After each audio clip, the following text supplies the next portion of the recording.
o Rafael chegou perto do microfone e falou: "Olá, pessoal, e bem-vindos a Gosford Park. Um lugar chique, maravilhoso, bonito, onde todo mundo ouve Eu Quero Ver o Filme, o melhor podcast sobre cinema, filmes, e as pessoas que os assistem e são assassinadas ou não. Eu sou o seu apresentador distinto Rafael Coelho. Comigo está o mestre e escritor Leonardo Wittmann, que daqui a pouco a gente vai ter... Eu interrompi ele agora. Mas a gente vai ter que tomar um espaço do programa pra dizer todos os títulos que ele tem, né? Porque não... Claro. Doutor, meu, respeito o moço. Sou doutor. Ah, putz, viu? Já errei. O mestre, doutor, escritor, cineasta, diretor, roteirista. Olha só. Goleiro. Esse eu não botaria, Leonardo, sinceramente. Calvo. Também entre nós, hoje, o também multifacetado ator, cineasta, diretor, roteirista, ator de voz. Dublador, isso. Esportista, jogador de vôlei, enfim, um multitalentoso. É verdade. Sussurrador. Youtuber de SMR, Alexandre Rossi, o único. Bom dia, boa tarde, boa noite, ouvintes do Eu Quero Ver o Filme, a comunidade mais aristocrata do mundo e chata. Espero que não. Espero que não. Não, nada contra aristocratas. Mentira. Tudo contra. Pessoal, parece que sempre eu só vou fazer um parênteses aqui pra quem tá chegando no podcast agora. Parece que eu tô sempre xingando a nossa audiência, mas os meus adjetivos são sempre relacionados ao filme, tá? Pra quem tá chegando agora. Não se sintam ofendidos. É que tu pode colocar adjetivos relacionados ao filme sem criticar a audiência. Já pensou nisso? É uma possibilidade também. Mas ele não tem tanta graça. É que eu acho que xingar a audiência é um engajamento válido. Não, quem não gosta de um esculacho, né? Nós estamos aqui hoje para falar de Gosford Park, porém... Não. Tu não se apresentou, Rafael. Tem que se apresentar também. Eu falei, eu sou o seu apresentador, Rafael Coelho. Tá, mas os teus títulos? Eu só tenho esse. Não, que mentira. O momento é de poucas posses, Leonardo. Ai. Mas antes da gente entrar no assunto principal, nós vamos fazer um apanhado rapidinho aqui que a gente tem visto ultimamente. Eu vou começar esse bloco com um filme que eu vi chamado Control Freak, essa semana, com a Kelly Marie Tran, que os fãs mais chiitas de Star Wars odeiam com paixão, mas ela é uma belíssima atriz. É um filme de terror, body horror, então Leonardo e Alexandre, desculpem, acho que não vai ser a recomendação pra vocês. Uhum. Mas é um filme daqueles que pra mim pega porque ele tem uma premissa extremamente simples. Ela tem uma coceira na cabeça. Ela não consegue parar de coçar a cabeça. E daí o filme vai evoluindo a partir disso e coisas estranhas vão acontecendo. Eu acho que eu já ouvi falar desse filme. Eu achei assim, é um filme um pouco... Ele usa muito bem um ritmo um pouco mais cadenciado, ele investe mais em clima, diálogos e desenvolvimento de personagem de uma maneira muito inteligente. É um filme que me surpreendeu, assim. O único defeito que eu daria nele, isso não é spoiler, mas eu acho que no final ele acaba por amarrando as coisas um pouco direitinho demais, sabe?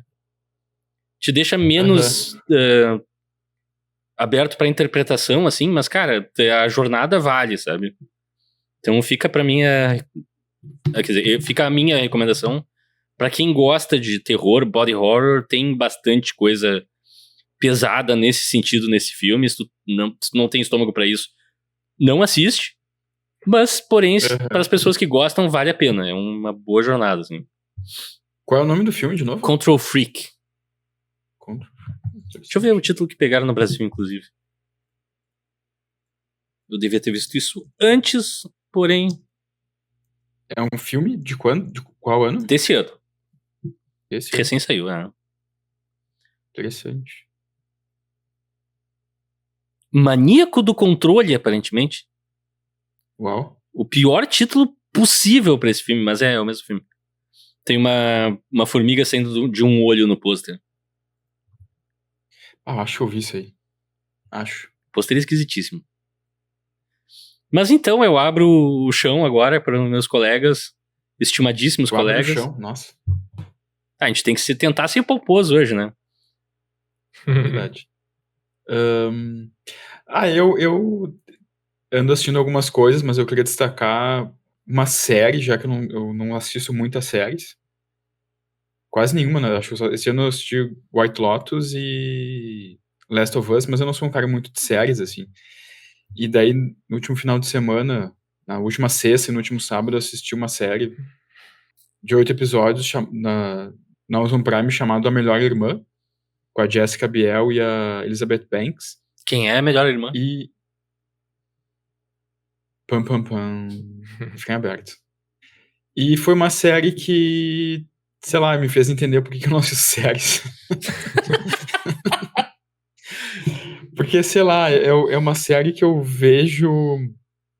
Tipo, aquela série poderia ser um filme, sabe? Poderia ser um filme de 2 horas e meia, funcionaria melhor, assim. E. Tipo assim, tem momentos legais, assim, acho que principalmente os 2, 3 primeiros episódios. Mas depois de um tempo eu não consegui deixar de me sentir um pouco enrolado, assim, sabe? Um pouco enganado pela série, assim. Tipo, tem várias coisas que acontecem que tu pensa, tá, não precisava ter essa cena, não precisava ter isso, não precisava ter esse personagem. É um monte de, às vezes, subtramas e coisas que acontecem só pra, tipo, preencher 8 episódios, assim. Uhum.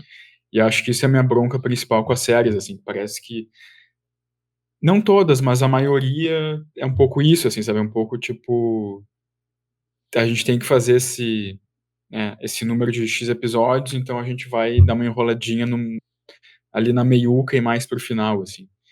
E esse foi uma série bacana, assim, é legal. A Jessica Biel e Elizabeth Banks estão muito bem, mas achei razoável só, assim, sabe? É um pouco isso, assim, acho que Uhum. é um- meio que pra mim reforçou um pouco a minha descrença na maioria das séries, assim. Eu concordo contigo, eu tenho notado isso ultimamente, que depois que a gente partiu pra esse formato, antigamente se fazia 20 episódios e cada episódio te enrolava de uma maneira diferente. Sim. Hoje em dia a gente compactou as séries pra uma produção mais elaborada, com 8 episódios, mas claramente o pessoal investe no primeiro e no último episódio, às vezes um no meio ali, são poucas as séries Uhum. que mantêm esse ritmo interessante, assim, é bastante frustrante até. E até se for pensar, tipo, séries mais antigas, ou seriados, talvez, que tinham, tipo, 20, 30 episódios, ou 20, 25 episódios, muitas vezes o episódio tinha uma história fechada dentro dele mesmo. Sim, era bem mais Tá, que episódios. talvez a gente considere isso mais seriado, mas enfim. E daí, hoje, é como tu falou, hoje tem essas séries de 8 capítulos, 8 episódios, mas que, tipo, poderia ser 4, sabe? É. Enfim. Algumas das minhas favoritas têm algumas barriguinhas que me incomodam até, tipo, que me impedem de ver de novo, inclusive algumas. Uhum. Eu adoro o Mike Flanagan, mas eu acho que as séries dele sofrem um pouco disso, assim, começam muito bem, tem um trabalho de personagem ótimo no meio, só que ele começa a gastar muito tempo em poucas coisas, parece. Uhum. E daí o final sempre fica um pouco corrido. Tanto a Missa à Meia-Noite quanto Haunting of Hill House e depois a Bly Manor, pra mim sofrem um pouco disso. Bly Manor um pouco menos, porque eu acho que o ritmo, ele já estabelece um ritmo mais lento do começo e fica mais parelho um pouco. Eu gostei muito de Bly Manor. Também, é a minha favorita dessa, eu me lembro sinceramente. pouco, mas gostei muito, muito mesmo. Ela não é tão assustadora, mas eu me envolvi muito mais com os personagens, com a história. E é um falatório desgraçado nessa série. É verdade. Mas, tipo, eu achei muito envolvente. A última que ele fez foi baseado no Edgar Allan Poe, né? Que era House of Usher. Mas essa eu não vi. Eu não vi também. Não viu? Tem a da Clínica das Crianças também, acabei não vendo, porque eu achei... Eu sei que não vai ser só sobre isso, mas a premissa inicial é tão pesada que eu não tive... Sabe, uma clínica com crianças à beira da morte, assim, uma coisa meio... Nossa. Meio pesado. Alexandre, e o que tu tem visto de bom? Então, falando em séries, eu retomei, assim, eu tô reassistindo a primeira temporada de Ruptura na Apple TV, porque eu quero. Já faz um tempo que eu vi e lançou esse ano a segunda temporada, então eu quero. Eu gosto Uhum. pra refrescar na memória e tal, depois assistir. Ruptura é uma série do Ben Stiller, dirigida pelo Ben Stiller ali, e com o Adam Scott como protagonista, que a premissa é que ele vai pro trabalho e eles fazem um procedimento em que a mente dele é separada entre a vida no trabalho e a vida pessoal. Quando ele sai do trabalho, ele esquece tudo o que aconteceu, e quando ele vai pro trabalho também, ele esquece tudo que ele não lembra da pessoa dele fora dali. Uhum. E aí as coisas começam a se desenvolver a partir disso. É uma série que eu gosto muito, uma das minhas séries favoritas, assim. Eu gosto muito da proposta. Tem o John Turturro também, que tá muito bem na série. O Christopher Walken também, que tá muito bem. Eu gostei muito da primeira temporada, tô muito empolgado pra ver essa segunda. E aí eu comecei a rever, e além disso, eu assisti um episódio isolado de Black Mirror, que me foi recomendado por uma outra questão que eu vou falar depois, que foi um episódio da penúltima temporada chamado John is Awful, tipo, que é com a Annie Murphy, eu acho. É, com a Annie Murphy como protagonista e com participações ali da Salma Hayek, Uhum. e até tem uma participação rápida, porém bem engraçada, do Michael Cera. E, a premissa é que, tipo, tem essa mulher que é uma chefe de um. Eu não lembro exatamente o trabalho dela, mas ela é, é uma pessoa, é uma chefe de uma empresa ali. E daqui a pouco ela começa a perceber que que a vida dela está sendo reproduzida em uma série de um streaming, né? Que é um streaming baseado na O Netflix ali. Netflix fictício deles. Fictício. E aí ela começa a se desesperar e não sabe o que tá acontecendo, né? E vai descobrindo. Eu não vou contar porque é um episódio, né? Então é bem rápido. Sim. Mas ela vai descobrir o que tá acontecendo, por que estão usando a imagem dela, por que estão usando a história dela. E, bom, daí eu deixo pra quem quiser assistir o episódio, eu gostei bastante. Né? Tem participações ali do Michael Cera, como eu falei, tem a Cate Blanchett é citada no episódio também. E isso me recordou, né, um fato que ficou popularizado nessa última semana, que veio à tona, que foi bastante discutido nas últimas semanas, que foi a VEO3 do Google, né, que é a nova inteligência artificial geradora de vídeos do Google, que meio que deu uma baita de uma. Não é polêmica, mas fez fez bastante barulho quando saiu, pela sua capacidade impressionante de reproduzir vídeo gerado por IA de uma forma que praticamente é imperceptível, assim. É aquela coisa, se tu olha o vídeo sabendo que é IA procurando os erros, talvez tu vai achar alguma coisinha outra estranha, um olhar estranho, uma mão um pouquinho estranha, mas tá num nível, assim, absurdo. E alguns vídeos dessa IA, da VEO3, eles já viralizaram, assim, inclusive tem vídeos em português, tudo é gerado por inteligência artificial, desde dos cenários, dos atores, entre aspas, das pessoas, Uhum. e as vozes também. Nossa. E isso gera muitas discussões e muitas questões, né, éticas, mercadológicas, filosóficas, sei lá. É muito louco pensar isso aí, né, do quanto isso pode ser perigoso, de alguma forma, se mal utilizado, e eu não duvido que seja mal utilizado. Sim. Se hoje em dia a gente já sofre com fake news, imagina tu criando um vídeo que é imperceptível, assim, que é, sei lá, e aquelas pessoas não existem, então não tem nem como, sei lá, contestar aquelas pessoas porque elas não existem. Tem que ir atrás de quem programou ali o prompt, a programação da IA. Então isso me gerou várias questões. Ao mesmo tempo também tu fica pensando que, sei lá, um cara que escreva um roteiro e que provavelmente nunca teria condições de fazer um filme de certa forma, pode agora escrever um roteiro e gerar um filme. Sei lá, é muito complexo.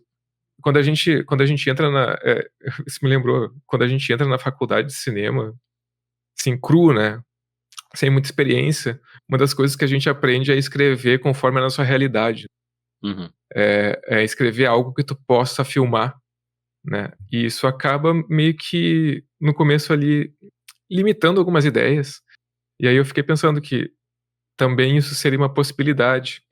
Mas aí também é uma discussão muito longa, né? Que talvez tivesse que ser criada uma categoria só para esse tipo de criação. Não sei, é muito incipiente essa discussão. Sim. Ela gera muitas questões, né? Eu não sei como lidar com isso no cinema ainda. Eu também estou pensando muito sobre isso. Mas é isso, assim, esse episódio de Black Mirror, não vou dizer exatamente por quê, porque já daria spoiler, ele me remeteu a esse tipo de discussão, né? Porque tem algumas coisas semelhantes, né? Não sei, depois a gente poderia conversar sobre isso até, é um tema legal de discutir, mas eu acho que foi isso. Eu só queria fazer uma recomendação de uma série que eu estou curioso para ver, que estreou ontem, quinta-feira, dia 5, que foi Chespirito, a biografia do Roberto Gomes Bolanhos, né, o criador do Chaves, do Chapolin, entre outras histórias, na Max, que ainda é Max, né? Vai se tornar HBO Max, vai voltar a ser HBO Max. Vai voltar a ser. Incrível. Decisão mercadológica, assim, incrível da Max. Mas, beleza, estreou e eu quero muito ver. Eu vi o trailer, parece estar bem legal. E acho que recomendo que o pessoal em assinar a Max, vale a pena. Massa. Essa questão da IA, só para pincelar rapidinho, na real, o Hollywood já tá tendo problema com isso, né? Eu vi uma matéria ontem, ou anteontem, falando que os departamentos de arte, principalmente, já estão sofrendo com cortes de orçamento, cortes de pessoal e tal, porque tem diretores de arte que, em segredo, criam os sketches de figurino e coisa e tal, usando inteligência artificial, e só contratam um profissional para, em 5 minutos, redesenhar aquilo como algo crível e usar na produção, sabe? Que barateia o custo, corta a gente. É bastante usado como storyboard também agora. Isso eu ia falar, para storyboard deve ser muito útil. Então, exemplo. Quem não sabe. Só que tem profissionais de storyboard que. Tem desenhos de storyboard. Exato. A gente tá num momento bem delicado, assim, eu não sei para onde. Bom, eu acho que as empresas vão seguir pro caminho de menor esforço. E eventualmente Sempre, né? já tá acontecendo isso, né? O cinema blockbuster vai virar uma papa mistureba de qualquer coisa. E o cinema alternativo, independente, é que vai ser original, artístico, feito por pessoas. Tu vai perceber erros, falhas humanas, aquela coisa toda, né? É meio distópico, mas eu acho que a gente tá caminhando meio que reto pra isso. Eu vou dizer que eu sou completamente contra a inteligência artificial, assim. Eu acho que, tipo... porque tem isso também, né? De tipo, tu pode fazer um filme com inteligência artificial, mas daí tu vai deixar de contratar um monte de gente, sabe? Um monte de gente não vai tá trabalhando também, sabe? Atores, técnicos, diretor de fotografia. E eu acho que, tipo... eu acho que o que o Alexandre colocou ali no começo é interessante, sabe? Isso de, tipo, poderia fazer um filme sem limitações, assim. Mas eu acho que... E não só no cinema, sabe? Mas acho que em todas as áreas a gente tem que aprender a trabalhar com limitações, assim, sabe? A gente tem verdade.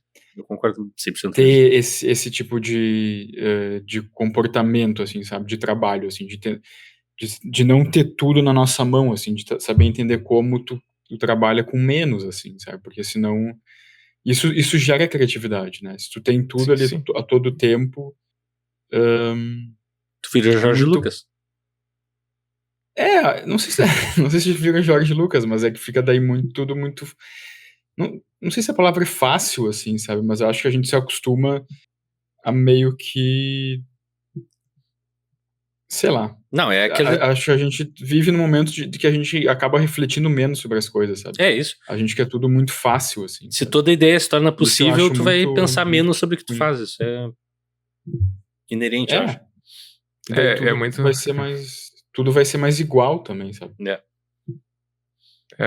Às vezes a limitação te gera ideias que... É bom tu ter essa experiência, eu acho.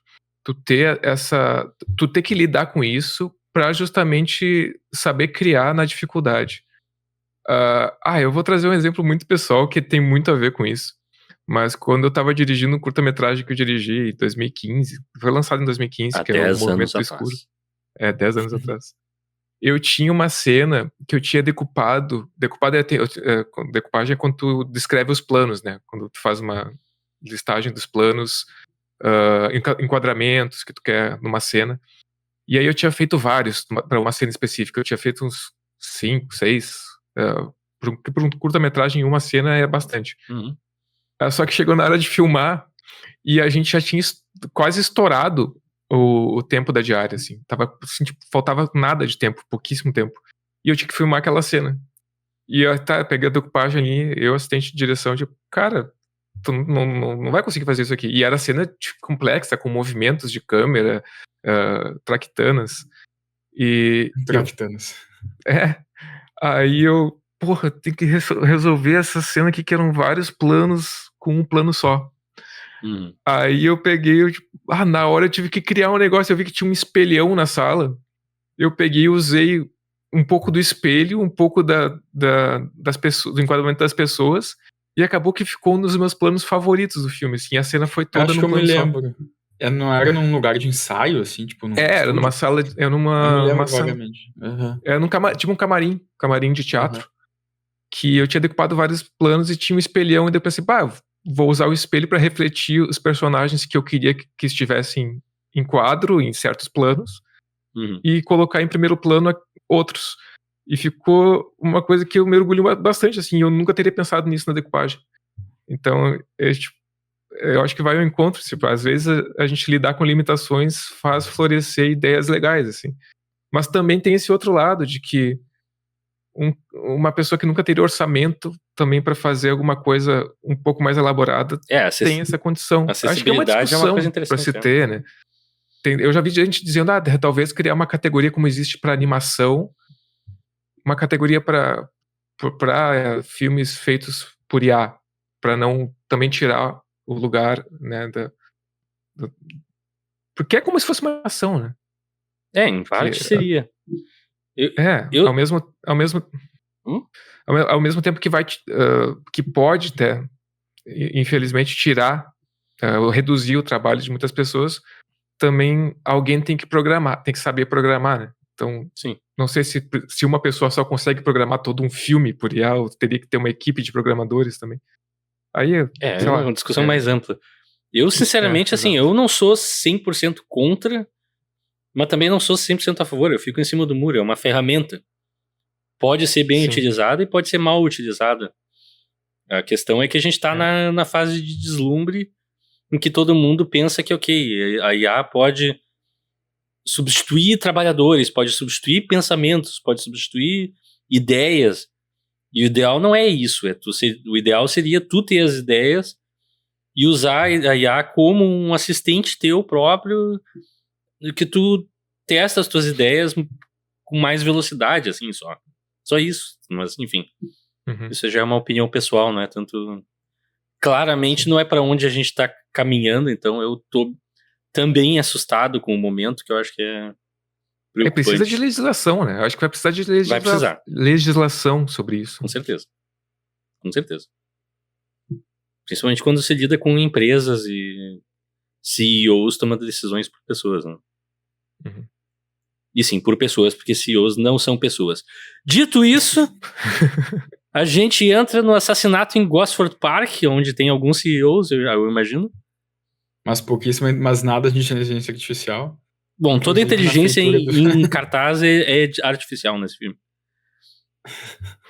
Dirigido por Robert pode ser. Altman, diretor de Shortcuts, Cenas da Vida, Popeye, o Marinheiro e O Jogador. Não, esse não tem um título antes, é só O Jogador.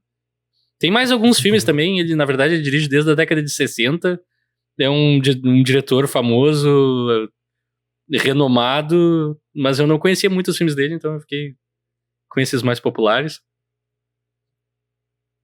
Ninguém falou nada, então eu acho que os meus comparsas, Não, inclusive. meus parceiros são parceiros desse crime. Não, Eu ia dizer que ele só- foi, né? Porque o Robert Altman é Falecido, falecido, né? Não, inclusive, legal que tu citou Popeye, porque ontem, não sei como é que isso apareceu pra mim, mas saiu a biografia de um dos produtores do filme do Popeye, que produziu outros filmes também famosos na década de 70 e 80, e ele falou que o set do filme do Popeye foi o set que ele viu que as pessoas estavam mais drogadas, assim, que, tipo, eles usavam as caixas as latas de negativo pra traficar cocaína, tipo, do jeito que as pessoas estavam loucaças no set. Isso explica Ele, algumas tipo, coisas sobre o filme. eu fiquei, tipo, acho que mais curioso ainda pra rever esse filme, porque eu me lembro que é um filme muito estranho. Algum dia nós Muito temos que estranho. investigar mais aproximadamente Sim. Popeye, Eu o quero ver Marinheiro. Popeye. Sim. Sem mais delongas, a sinopse desse filme é bem simples, na verdade. Quando um grupo de insuportáveis aristocratas britânicos se reúne para um evento, incluindo atirar em pássaros, ponto. É tipo o filme Spencer, só que sem reis e rainhas.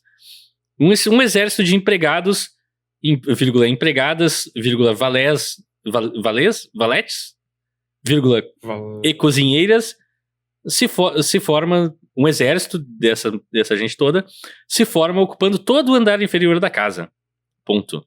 Numa melange de eventos, incluindo cada um dos 18 principais personagens, entre parênteses, 46 pessoas no elenco no total, eu contei, fecha parênteses, 16 estão só no cartaz do filme, por sinal, que a história acompanha. E sim, é assim que eu vou descrever a história do filme, tá? Porque se eu fosse listar assim, tudo que acontece por menores, a gente ia ficar o dia inteiro aqui. Sim. Eventualmente alguém é assassinado, porém a divisão social acaba sendo mais importante e o sacrifício de uma mãe para salvar o seu filho. Ponto. Resumido, Gosford Park. Essa frase final parece a sinopse de 500 filmes bregas e tipo... Pois é, isso eu admito que essa minha sinopse vende barato o filme, mas a gente vai... tu não quis dar muitos spoilers na sinopse, né? Não, eu não lembrava do que era pra falar. Tá. É muita coisa. Mas eu gostei dessa frase final porque encaixa bastante com o filme, né? O filme meio que acaba tomando o rumo de que dá destaque pra essa história, né? Então, sim. Por óbvio, o filme tem um protagonista, tá, gente? Antes que a gente se... Tem? Tem. É a... A Helen Mirren? Não, é a criada da Maggie Smith no começo do filme. Sim. Mas enfim. Vai lá. Antes disso, curiosidades com o Alexandre Rossi. Ele lembrou. Curiosidades do IMDb. Vou dizer que eu tinha esquecido que tinha curiosidades. A câmera está sempre se movendo, mesmo que apenas ligeiramente em cada tomada, conforme solicitado pelo produtor Robert Altman. Pelo menos a câmera se move no filme, né? É a mesma filosofia de Guilherme Del Toro. A câmera do Guilherme Del Toro sempre tem algum movimento, nem que seja um zoom imperceptível. Sim. A série Downton Abbey, escrita e criada por Julian Fellows, foi originalmente planejada para ser um spin-off desse filme. Uau! Só que ao invés disso, eles acabaram desenvolvendo uma propriedade independente e esse filme serviu como inspiração só. Genial. E essa série é ambientada várias décadas antes. No comentário do DVD do filme, o diretor Robert Altman afirmou ter incluído a palavra abre aspas, F, tá assim F no IMDb. Eu imagino que seja fuck. Opa! Sim. Pi! Várias vezes. Palavrão em inglês conta como palavrão aqui? Sei lá. Acho que não. Acho que a gente pode passar por baixo do... Mas no YouTube conta. Tá, o Robert Altman, ele afirmou ter incluído a palavra F, né, várias vezes, de propósito, para obter uma classificação indicativa para maiores de 18 anos, pois não queria que crianças assistissem o filme. Ele achava que as crianças não gostariam do filme, então queria mantê-las longe, especialmente garotos de 14 anos. Ninguém avisou ele que nenhuma criança corria o risco de chegar perto desse filme. Ele achava que as crianças não gostariam do filme. Eu tô me sentindo uma criança. Uau, Alexandre se entregando. Eu vou dizer que eu assisti esse filme quando eu tinha uns 17, eu acho, 16, 17, e eu concordo com ele. Né? Mas o Leonardo com 17 anos já tinha 34, né? Não, quando eu assisti esse filme com 17, 16, eu pensei, tipo, que filme é esse? Filme chato. O Rafael dobrou a idade certinho. 17 mais 17. É acidente, porque eu não sei nada de matemática. No documentário Altman, de 2014, afirma-se que o Robert Altman não conseguiu financiar esse filme, mesmo com a maioria das grandes estrelas não sendo pagas e fazendo fila para trabalhar com ele. Meu Deus. Por fim, ele diz que ganhou na loteria quando a loteria britânica financiou o filme. Então, aparentemente, esse filme tem um patrocínio da loteria britânica. Genial. Nossa. E é um depoimento perfeito, né? Eu ganhei da loteria, eu ganhei patrocínio da loteria. Literalmente. Incrível. Durante as cenas de grupo, o Robert Altman mantinha... isso eu achei interessante. O Robert Altman mantinha 2 câmeras operando o tempo todo, movendo-se, uma para fora do plano da outra, né? Para uma não entrar no quadro da outra. A sua intenção era evitar que os atores e atrizes atuassem para a câmera. Em vez disso, ser mais natural. Eu botei essa curiosidade aqui porque eu acho muito legal essa proposta de fazer com que as câmeras atuem em função das atuações e não o contrário, assim. E não que o ator tenha que se adaptar a um enquadramento específico, a uma posição de câmera específica, porque eu acho que isso dá uma naturalidade, uma liberdade que é muito importante, assim. E, assim, é óbvio, se esperaria já, né, porque esse filme tem um baita de um elenco. Sim. Mas as atuações não para mim não passam longe de ser um problema desse filme, assim. Eu acho que tem atuações muito legais ali. Inclusive foi uma coisa que eu tava pensando enquanto estava vendo o filme, como as cenas, todas elas parecem que a gente é uma pessoa sem nome andando naquele lugar e vendo coisas acontecendo, muito mais do que um filme nesse sentido. Foi uma coisa que me impressionou muito, assim. Então, o propósito do Robert Altman foi bem executado e bem sucedido nesse sentido pra mim. É isso? Alexandre deixando a gente do suspense, que nem o filme que sugere assassinato o tempo inteiro, eu fico, pra onde? Eu só vou abrir rapidinho, antes da gente entrar nas nossas primeiras impressões, e o Leonardo pode contar como foi a jornada dele com 17 anos de idade, que pra variar, a tradução nacional faz um desserviço ao filme, porque chamar ele de assassinato em Gosford Park, ele não é um filme de assassinato, ele tem um assassinato, mas não é sobre isso. E te deixa com uma expectativa errada pro filme, que eu acho que... Enfim, agora a gente vai entrar nos pormenores de por que a gente acha que talvez seja um problema. Leonardo, como escolhedor do filme para a corrente, vindo do Segundas Intenções, o senhor veio com uma intenção só. Qual a tua história com Gosford Park? A conexão foi o Ryan Phillippe, né? Que tá nos 2 filmes. No Cruel Intentions e no Gosford Park. É um filme que... Acho que há um tempo, assim, já voltava um pouco na minha cabeça, assim, de eu lembrar que eu tinha visto ele, acho que em 2003, 2004, talvez. Recomendado pela minha mãe, que gosta muito de filmes de aristocracia inglesa. E eu me lembro, vou ter que ver, então, esse filme. Daí eu me lembro que eu vi, eu achei, tipo, muito chato, assim. Nossa, tipo... Né, eu acho que não tava na idade certa pra ver esse filme, assim. Não que eu esteja agora também. Eita! Mas eu assisti... Não, eu assisti e pensei, não gostei. Mas é um filme que sempre, nos últimos tempos, voltou um pouco na minha cabeça, assim, de eu querer reassistir. E reassistindo ele, eu vou dizer que eu não achei ele chato, assim, eu achei é incrível isso, né? Eu acho um dos méritos do Robert Altman nesse filme, pra mim, assim, é como ele consegue fazer esse balanço, assim, entre diferentes, tipo, entre inúmeros personagens, né? Tipo, ali nos primeiros 15, 20 minutos eu tava muito perdido, assim, eu tava, o que tá acontecendo? É muita gente, eu não vou conseguir levar isso durante 2 horas, assim. Mas, tipo, depois passa, né, uns 20 minutos e tal, tu entende já, tu acaba não sabendo o nome de cada personagem, mas tu entende Exato. quem é cada um, tu entende a lógica dentro deles, tu sabe o que Total. que cada um quer, quem eles são. Daí isso fica bem estabelecido, e até acho que nesse sentido o filme até flui, assim. E eu concordo que o título em português acaba sendo um pouco prejudicial pro filme, né? Porque em inglês é só Gosford Park. E de fato, né? Não é um filme, é um filme que, é como tu disse, tem um assassinato, mas não é um filme sobre assassinato, né? Acho que ele é mais ali um retrato desses personagens, assim, dos personagens mais aristocratas e mais dos serviçais deles, assim.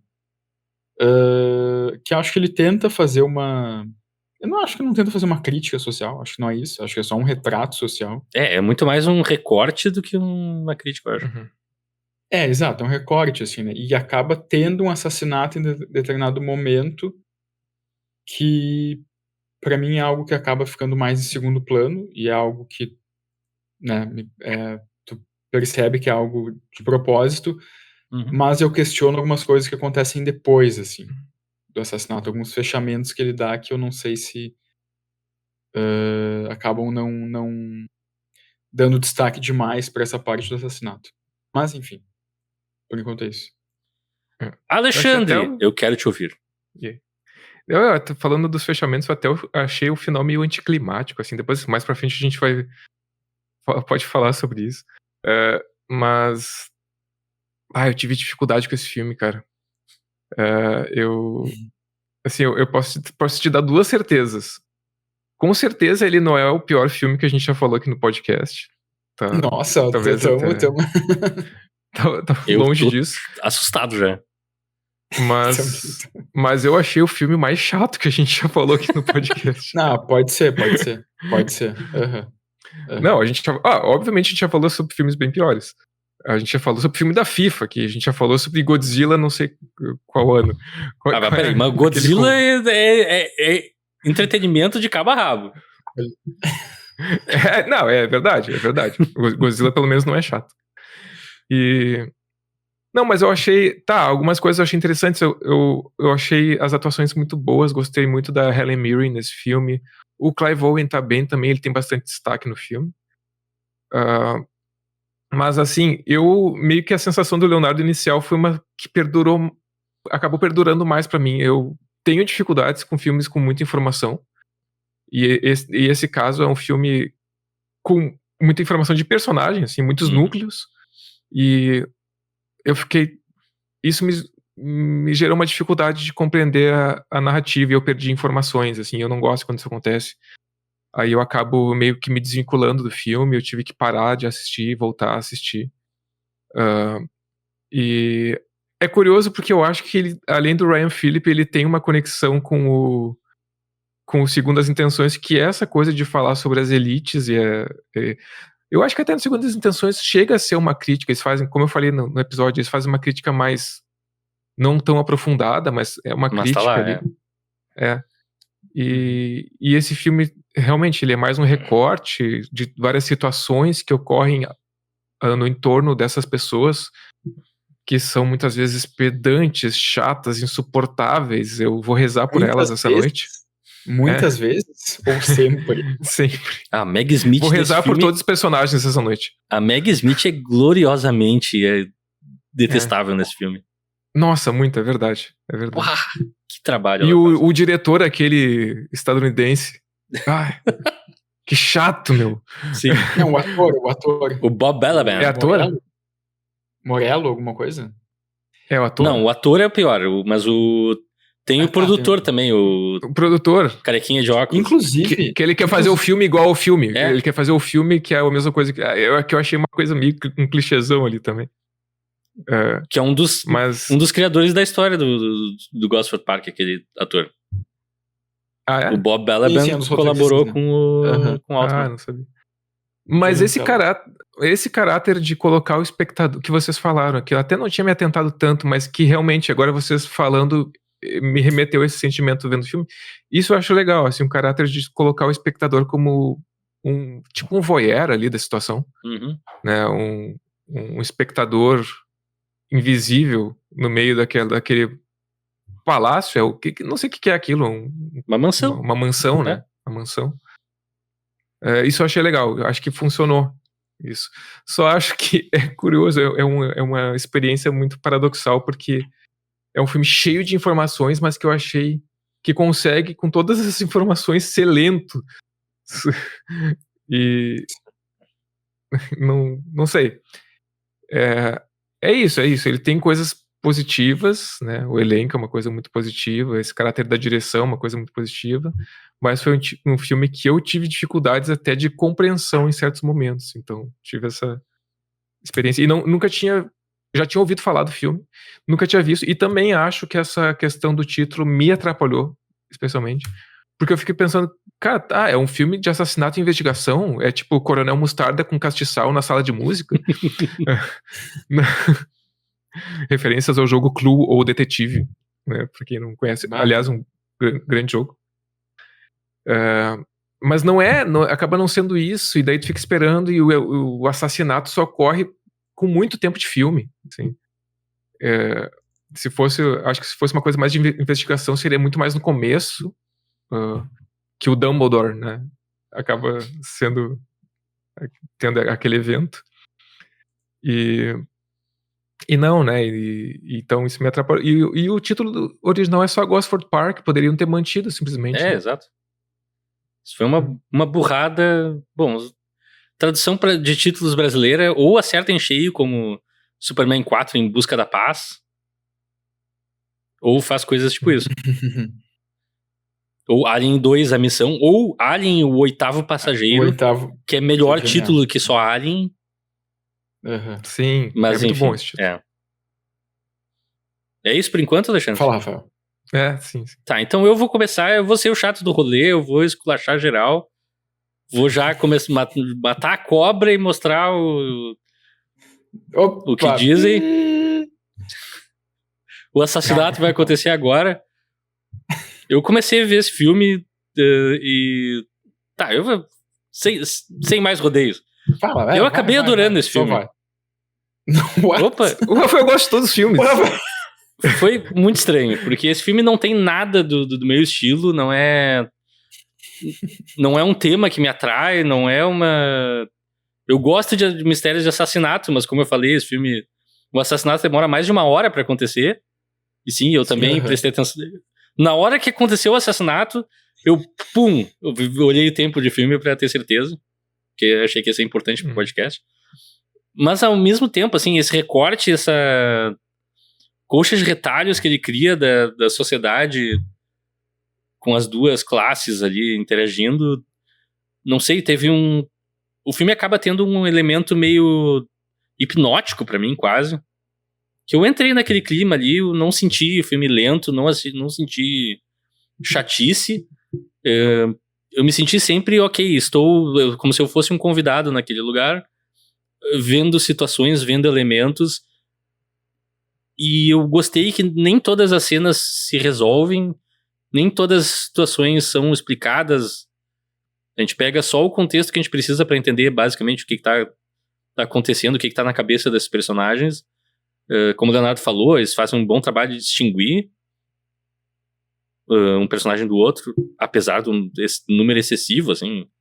Acho que se eu fosse apontar um defeito pra mim justamente se cortasse um pouquinho, não a quantidade de gente no lugar, porque ainda tem personagens que não são nomeados ou participam muito da história e estão lá. Mas se tivesse focado um pouco mais, um número assim, ligeiramente menor, não muito. Eu acho que o filme ganhava um pouco, mas mesmo assim, cara, eu não sei, pra mim tudo fluiu bem. Eu gostei do quão inteligente é a sacada da subversão de expectativa com o assassinato, de fato. O que aconteceu ali tem... acho que uma maior crítica que eu posso fazer é que tem um momento um dos mais patéticos de subtexto virar texto, quando o investigador, qual é o nome dele? Que ninguém deixa ele falar o Tom. nome dele. É Thompson, né? Não, Tom. É o Stephen Fry? Stephen Fry, Fantástico, ele tá fantástico no papel. Sim. E daí tem um momento que tá todo mundo, mas tu vai interrogar todo mundo? Ele, não, eu não me interesso pelos pobres. Deu, tá, filme. Uhum. Muito obrigado por dizer a tua tese alto e bolsão pra gente. Mas, cara, isso é pouco, assim. A Helen Mirren dá um show. Eu acho... Tá, outra coisa que eu poderia dizer que peca um pouco pra mim é que esse filme é bastante atores fazendo coisas de ator meio que o tempo inteiro, e é isso, sabe? O filme vive e morre em cima disso. Só que funciona. Tá todo mundo bem, todo mundo se divertindo. O Michael Gambon é uma presença marcante. Os caras chatos são presenças marcantes sendo chatos. Mas eles estão pra ser chatos, eles não são pra ser pessoas legais mesmo. Então, não sei, eu saí do filme pensando, ok, eu gosto muito de como ele foi escrito, como ele foi pensado, a execução disso deve ter sido inacreditavelmente desafiadora. Total. Então foi um filme que me impressionou muito mais do que eu esperava. Eu saí realmente impressionado, assim. Ele tem uns rococós, sejamos sinceros, mas não é nada que... Acho que tá de acordo com o tema do filme também. Esse negócio de aristocracia e tal pede uma certa pompa, uma certa circunstância. Todo mundo tem que ter aquela postura de mordomo de comercial. Jaime, o menino está com sede, não temos laranjas. Ele não merece. Mas, no geral, eu achei o filme muito bom, assim. Agora a gente pode abrir geral. Eu acho que eu só vou antecipar aqui a pauta um pouco. Eu acho que a gente não vai se apegar muito a detalhes de história e tal, porque são muitos pormenores. Eu acho que é um filme que a gente vai pincelar por cima, assim. Sim. Porque é muita cena e é muita ceninha também, né? Tem cenas muito curtas, assim. E vou dizer, o Clive Owen de Bad Boy nesse filme tá maravilhoso. Ele tá muito bem, muito bem. Ele tem muito mais ameaça e olhar de tigre enjaulado nesse filme, no qual ele não faz... A ação dele em cena ele é sempre uma presença, ele nunca tá se mexendo, nunca tá em ação, nunca tá fazendo nada, digamos assim. Mas ele vende uma ameaça, um perigo constante, muito forte, muito mais do que no Sin City, que tem ele também, e ele é pra ser um cara perigosão e charmoso e não sei o que, e nada funciona. Ele é uma das imagens que mais fica, de tantos atores, ele é a imagem que fica na tua cabeça. Ele, pra mim, pelo menos, ele e a Helen Mirren são a Helen Mirren os dois, assim. É um capítulo à parte. Eu vou dizer que a atriz que mais ficou comigo, a atuação que mais me chamou a atenção no filme foi a Kelly MacDonald, assim, pra mim. Ela também tá muito bem, pra mim é a principal, assim, que mais se destacou, assim. A gente também tem que destacar o nosso amigo Ryan Phillippe com um sotaque escocês. Completamente perfeito, ninguém vai notar nenhuma falha. E daí quando ele... Cara, eu achei horrível a atuação dele. O sotaque dele é muito tosco. Tu achou? Ele é muito brega. Sim, ele é um ator de novela no meio de um museu de atores fantásticos. Eu acho que ele tá... não achei, cara. Não... Eu acho que ele foi... Assim, ele é um galãzinho ali, né? Mas ele tá bem no filme. Ele sofreu uma arapuca ali, eu diria. Eu também não achei, cara. Eu achei que... pra mim ele destoa muito negativamente. Tu achou? Nossa, eu achei todos muito bem, assim, sabe? Eu não achei... Sinceramente, vou dizer sinceramente, eu não achei que teve algum ator ou atriz que destoa pra baixo. E nenhum que eu acho que, tipo, se super sobressaiu, assim, sabe? que tu diz, não, essa atuação foi muito melhor que as outras. Eu acho que todas não... Muito todas- melhor não. É que são muitos atores muito bons, né? São muitos É atores difícil, muito bons, assim. mas pra eu mim acho tem todas as uma... atuações- Pra mim tem claramente uma melhor atuação e tem claramente uma pior atuação. Eu não acho que o Ryan Phillippe num filme normal estaria mal. Não é isso. Mas nesse contexto ele foi... É uma armadilha pra ele, assim. Não tem muito como ganhar ali. E ele não tem o It's a nível trap. dos outros. Não tem, It's a Eu trap. não sei que... Eu falei isso antes de cara, começar o episódio, e eu não sei quando esse filme foi filmado. Mas, sei lá, por algum motivo eu achei que ele parecia mais jovem nesse filme do que no Segundas Intenções. E esse filme 2 anos depois. Né? Não sei se foi filmado antes e tal, mas ele tá com uma... Parece mais jovem, mas talvez é só impressão. E a presença dele no filme, ele vai até a cozinha pegar um copo de leite e daí ele caminha a casa inteira com aquele copo quase virando e eu, cacete, esse negócio vai virar. E tipo, pra quê, sabe? Não sei. O personagem dele em si também é um personagem que some a certa altura e eu fiquei, eles estão obviamente fazendo setup pra gente pensar que ele é o assassino. Todo mundo imediatamente pensa que ele é o assassino. E daí ele não é o assassino, ele é só o arenque vermelho. Eu não fui nessa. Tipo, ia ser muito óbvio. Sim, óbvio, eu também achei que ia ser muito óbvio. Não, mas eu não acho que o filme faz esse setup, sei lá. Faz Não total, sei. faz total. Show, cara, não sei. Ele é um dos personagens que o filme menos se preocupa em seguir. Porque eu acho que Não, mas eu acho que tem interações dele que são interessantes ali. Tipo, eu acho que sim. com a Kristen Scott Thomas, o nome da... Eu atriz adoro faz essa atriz. Eu adoro essa atriz. E eu acho interessante as interações. A interação deles, tem uma química. O momento que ele tenta abusar da McDonald's também é uma cena forte e funciona dentro do contexto ali. Eu não acho que o personagem seja descartável do filme, não é isso, mas não sei, eu achei ele meio forçado pra te induzir a pensar que ele seria culpado. Mas também, assim, eu também não tive muito choque quando revelaram que era o... Spoilers, a gente vai falar de tudo que acontece no filme, mas Clive Owen, na primeira cena que ele aparece, esse cara é o assassino. Como e quando vai ser, não sei, mas esse cara vai ter matado alguém de alguma maneira. Não é exatamente o que acontece para mérito do filme. A revelação final eu acho que funciona muito bem. E, aliás, não só é divertido no sentido de mistério, mas é uma conclusão de personagem, uma parte de toda uma construção do personagem da Helen Mirren, spoiler de novo, que super funciona, assim, achei genial. E pra mim é uma das coisas que torna esse filme interessante, é o quão humano ele é. Todos os personagens têm defeitos e coisas relativamente boas. Também tem um personagem, um ator que eu gosto muito, que ele tá no Piratas do Caribe. Qual é o nome dele? Tá no Piratas do Caribe. Tá no Piratas do Caribe. Tom Hollander. Tem uma cena... Tá na segunda temporada de White Lotus também. Que ele desce na despensa e tá roubando geleia. E daí uma empregada pega ele e eles têm uma conversa muito breve ali. Ele super preocupado. Porque alguns homens nascem com sorte e outros nascem sem sorte. E será que isso define toda a vida de uma pessoa? E daí ela simplifica a coisa dizendo, não, eu só penso que amor é mais importante que tudo isso. É uma cena assim, é um diálogo curtíssimo, mas pra mim fala quase tudo do que esse filme é. Eu achei, os dois personagens têm uma vulnerabilidade naquela cena muito bonita.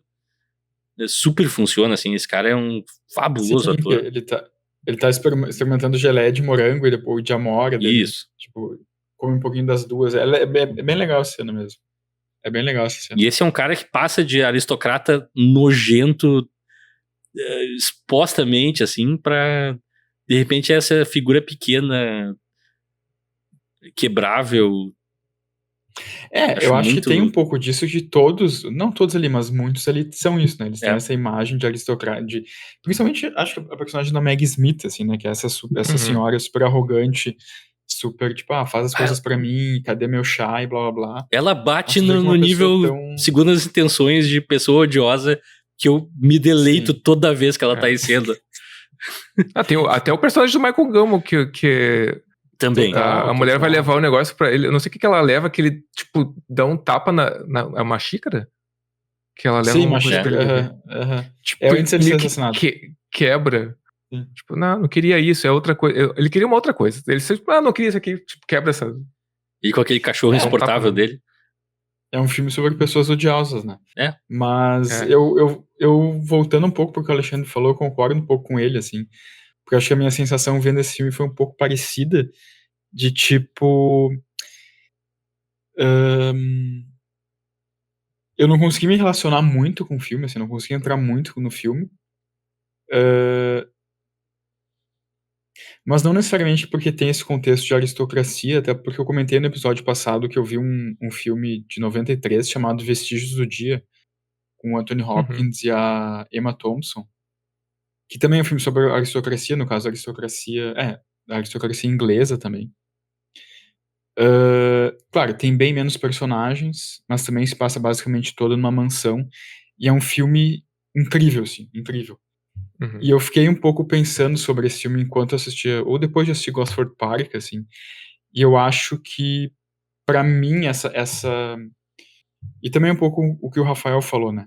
Essa quantidade de personagens, acho que isso a sensação que eu tive assistindo o filme foi mais uma sensação, assim, meio de anestesia, assim, sabe? Eu tava ali assistindo, mas eu não tava super envolvido, assim, sabe? Eu acho que poderiam ser menos personagens também, acho que tem alguns personagens ali que sobram um pouquinho, talvez. Mas eu acho que ele fica um pouco nisso, assim, pra mim é muito...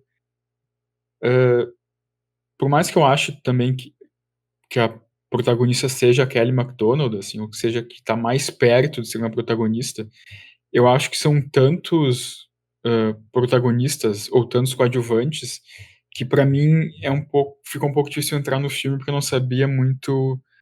Não tem uma âncora clara, né? Não tem uma âncora clara, isso evidentemente é a ideia do filme, é a proposta do filme, mas eu acho que ele acaba, pra mim, assim, pecando um pouco nisso de só dar umas beliscadas em cada personagem, de tipo fazer um comentário sobre cada personagem. Só que ao mesmo tempo que eu acho isso interessante, essa falta, tipo, como se fosse um mosaico de personagens, ao mesmo tempo essa falta de profundidade, eu não acho que seja um problema pro filme, mas um problema do filme, mas pra mim fica um pouco, talvez até meio repetitivo, assim, sabe? Eu não consigo, tipo, Sim. pra mim ele E fica um às pouco vezes. nesse pântano, assim, sabe? Tipo, um toque nesse, um toque naquele, um toque nesse outro. E daí. Às vezes tu até queria te interessar mais, porque tu vê ali, como o Rafael falou, atores fazendo coisas de atores.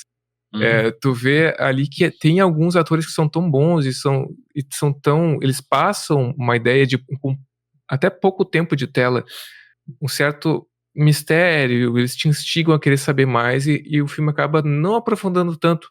Ficou um pouco na minha cabeça também o personagem ali do Charles Dance, que é. Eu queria ter visto mais dele, eu adoro esse cara, Pois e é. ele tá pouco no filme. Sim. Esse cara, toda vez que ele aparece em tela, ele chama muito foco, assim, ele consegue, assim, ele tem um olhar, ele tem uma forma de fazer as coisas que te instiga a querer saber mais daquele cara, a pensar sobre ele. Será que ele fez alguma coisa? Será que ele tem a ver com o que tá acontecendo ali? Quem é esse cara? E acaba que não desenvolve tanto, né? Então acho que vai muito ao encontro do que o Leonardo tava falando. Ele dá umas pinceladas, assim, e tu fica querendo um pouquinho mais, assim. Sim. E eu não sei se é por uma coisa de espaço de tempo mesmo, é uma coisa até matemática, ele coloca dezenas de personagens e não tem tempo hábil para desenvolver. 46 Todos pessoas no eles. elenco. Então. Mas pra mim, onde isso me incomoda um pouco é tipo... É mais pro começo, sinceramente. Porque eu acho que o filme começa meio... Parece que a gente tá vendo uma versão filmada do roteiro em que foi escrito do começo ao fim. E daí no fim se achou exatamente qual era do meio pro fim, se acha o filme exato que ele quer fazer, mas no começo parece que ficaram elementos soltos que vendem errado.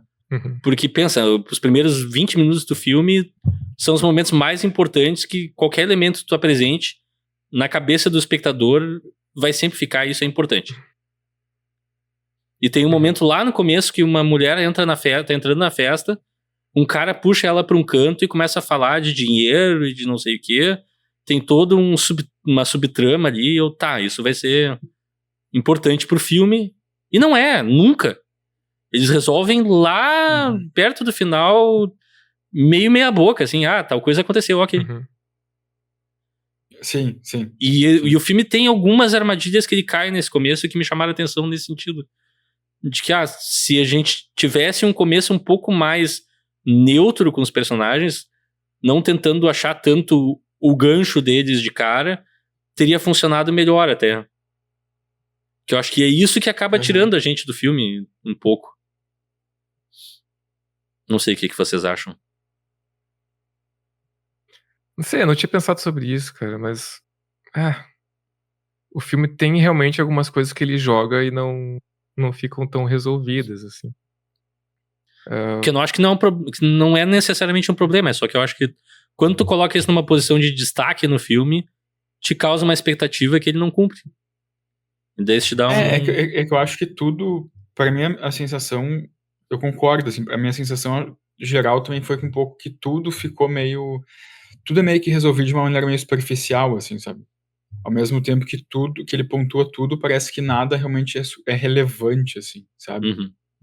Quer ver uma coisa que eu achei engraçada? Desculpa te interromper. Não, e de novo, eu entendo que essa é a ideia do filme, a proposta do filme, mas ao mesmo tempo eu acho que isso faz mal pro filme, sabe? Né? Tipo, é meio que um tiro no pé, digamos assim. Sim. Eu ia dizer uma coisa que eu achei engraçada, que eu achei meio aleatória, assim, eu achei até que ia ter um pouco mais de relevância. E achei engraçado o foco que eles dão nisso, né? Que é o personagem do cara dos Estados Unidos, como é que é o nome dele? Weissman? Não. Weissman. Não, Weissman. Dele ser, entre aspas, vegetariano, e isso ser uma questão muito grande. Só que ele é um vegetariano. Ele é vegetariano. Ele não come carne. Ele come mas peixe. Ele come peixe, ele come... É tipo... Né? Então ele não é vegetariano, né? Não, é vegetariano, não é vegano. Não, e isso gera uma comoção ali, né? Tipo, sim. Ele não come. O que vamos fazer? Malditos americanos que não comem carne. O comentário também é bem legal. Não, eu achei que isso seria mais utilizado, mas, sei lá, teria alguma outra consequência também. Até uma coisa que eu não sabia, mas porque esse diretor é acompanhado de um ator, né? O ator é Ivor Novello, o nome do ator. Daí, curiosamente, nos créditos finais do filme, as músicas que ele toca nesse filme foram compostas. Esse Ivor Novello, ele de fato existiu. Eu não sabia disso. Tanto que as músicas que o ator que faz o Ivor Novello toca no filme são músicas compostas pelo Ivor Novello. E daí até nos créditos finais tem ali uma mensagem assim, tipo, até onde sabemos, Ivor Novello nunca foi para Gosford Park. Mas eu não sabia que era um ator, tipo, que existiu de verdade. Isso eu achei interessante, assim, colocar é legal isso. uma personagem histórica, digamos assim, que existiu no meio de outras que acho que são ficcionais, né? Isso eu acho uma coisa interessante. E o Chan, aquele que estão fazendo o filme policial, existiu também? Charlie Chan? Boa pergunta. Charlie Chan. Acho que é isso. Eu acho que sim, cara. Eu acho que sim. Que eles citam tantas vezes que eu fiquei... Aliás, o desdém que o personagem da Meg Smith tem pelo cinema é uma coisa que me deleitou demais nesse filme também. Parece o desdém que a gente tem pelo cinema. Não, aquela cena é muito boa. Ela falando com o cara falando sobre o filme. Mas o que acontece no final? Eu não quero fazer spoilers pra todo mundo. Ninguém vai ver o teu filme. É verdade. Mas ninguém que vai ver mesmo. É muito Charlie bom. Chan é um detetive de ficção de origem sino-americana, criado por Der Biggers em 1923. Que legal. Para um romance publicado em 1925. Ele é um detetive? Sim. Tá. Ô, Rafael, é que nem o nosso podcast, não se importa de dar spoiler, ninguém vai ouvir mesmo. Exato. Não, mas falando em detetive, eu achei muito engraçado também quando chega o Stephen Fry. Sim. Cara, quando eles falam... é muito bom também porque o americano tá falando no telefone, acho que sobre o filme, não lembro o que ele tá falando, daí o cara... Acontece o assassinato e o cara pega o telefone da mão dele. Daqui que eu preciso ligar pra polícia. Daí chega o carro da polícia, aquele carro de época, e desce o Stephen Fry mais estereotipado possível, assim. Com Um cachimbo. um capote, né? Um cachimbão, né? E não sei se ele tá de chapéu. Não lembro agora se ele tá de chapéu. Acho que ele Se tira o tivesse chapéu quando ele entra na casa. É, o próprio Sherlock Holmes, né? É. Tipo, eu achei isso muito, muito bom, muito engraçado. Ele tem uma cara engraçada também. Um parênteses, o Charlie Chan na Terra teve um desenho da Hanna-Barbera. Eu vou ter que procurar isso. Eu acho que eu assisti, cara. Eu acho que eu já assisti isso aí. Vendo agora isso. As imagens aqui, enfim. Eu vou escrever fanfiction de Charlie Chan e Kekuo Shaw em Aventuras Juntos. Kekuo Shaw? É. O investigador daquele filme Maligno. Ah, tá. Que deveria nos créditos finais dizer que Kekuo Shaw voltará. Mas enfim. Isso não tem nada a ver com o Gosford Park. Mas, cara, o detetive... Não, o detetive do Stephen Fry, assim... Eu achei ele maravilhoso. Mim, eu achei maravilhoso porque, claro, é uma piscadela para aquele detetive clássico de tipo de mistério, assim. E aquela gag dele, toda vez que vai falar o nome Tom, alguém interrompe ele. É incrível. Até ele se interrompe. Sim, tu vê que ele é um cara completamente amador, né? Completamente, tipo, quem realmente sabe, ele é o assistente dele, né? Senhor, tem um vaso quebrado. Eu não tô preocupado com isso. Senhor, tem manchas de não sei o que no chão. Ah, que bom. Deixa eu falar com essa pessoa aqui. Alguém vai limpar isso logo. Não me interrompa. Ele pega uma garrafa, acerta tudo e o cara... Não, eles não limparam, não tiraram as digitais ainda. Sim, o cara é completamente, tipo, incompetente, assim, sabe? Totalmente. Isso foi o que eu mais gostei do filme. Acho que o elemento que eu mais gostei foi, assim, sabe? Isso de, tipo... Como esse investigador é colocado como incompetente, assim, sabe? Tem várias pistas aqui que podem levar a gente saber quem é o assassino. Isso não é importante, eu vou só entrevistar os ricos e não os pobres. Porque, sei lá, é um pouco esse comentário, assim, né? De, o que tu também falou antes, Rafael, é meio que ele pensa, os pobres não teriam sido capazes de fazer isso. Assim, não teriam sido capazes de matar alguém. Assim. Isso foi uma coisa que eu acho que o filme faz bem também, que ele cria essa divisão claríssima de o andar de cima são os ricos, o andar de baixo são os pobres. Claro e fácil de entender essa parte. E ele vai permeando essa fronteira com personagens que sobem, personagens que descem, personagens que se perdem, e vai estabelecendo relações pequenas, mas entre esses personagens. Também, a certa altura, tem uma mulher que faz sexo com o cara do andar de cima. E pequenas coisas assim que eu achei também interessante enquanto o detetive investiga e pensa que os empregados são um universo à parte, não se incluem nessa dinâmica. O filme em si mostra, a dinâmica é entre todas as pessoas, são pessoas. Os serviçais ali têm sonhos, têm histórias deles, e todo o tempo que a gente passa lá com eles, assim, a gente sente também o contraste de que tem uma camaradagem muito maior, ao mesmo tempo que tem uma competição, né? Porque abre uma vaga de assistente a certa altura e alguém, deixa que eu faço a coisa. E vem mim, tu faz aquilo outro, teu nome vai ser esse.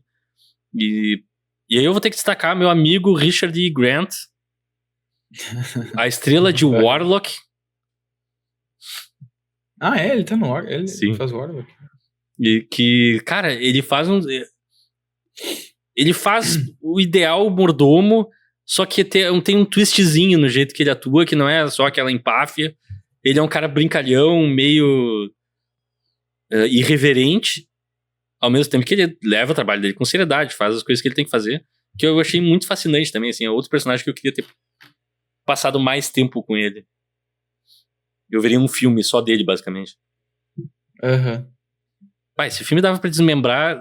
Na real, assim, Gosford Park, esse filme, vamos ser franco, se fosse uma série de 8 capítulos, acho que funcionava melhor. Sim. Esse é um filme que as 2 horas de duração limitam ele. Sim.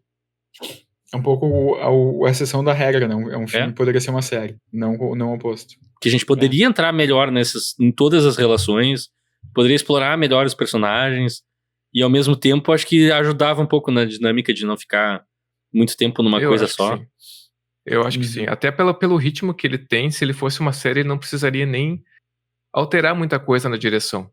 Porque é muito mais, sei lá, é muito mais tranquilo tu Metódico, assistir um episódio, sei lá, um episódio de 50 minutos, 45 minutos nesse ritmo do que tu assistir um filme inteiro. Né? E ainda mais podendo focar, esse episódio vai focar em 2, 3 núcleos e o outro em 2 núcleos. Seria, eu acho que uma divisão mais tranquila pro espectador, né? Faz sentido. E a cena da caça, gente, o que vocês acharam? Tá filmada de uma maneira muito caótica. Sim. E parece que eles estavam batendo fazões de verdade, né? Fazões de verdade. Parece. Eu espero que não, né? Mas tem pássaro ali que levanta voo e cai como um pássaro de verdade. Eu fiquei bastante assustado com isso, mas o teor da cena em si eu achei extremamente divertido, que passa bem aquela coisa, não, esses são atiradores amadores fazendo pose. Não, e os serviçais antes dizendo, não deem dicas para eles como atirar, só se eles perguntarem. Tipo, se eles deixa eles achar que eles estão atirando bem, né? Tipo, não, é bem isso, assim. E daí tem o Michael Gambon, né? Que recebe leva um tiro na orelha, assim. Ele faz um fiasco. E é um tiro na orelha tão de raspão que o filme nem se preocupa em dar sangue pra ele. Não. Eu achei genial esse toque, assim. Ele, eu estou deformado. Nem quando ele é assassinado tem sangue, né?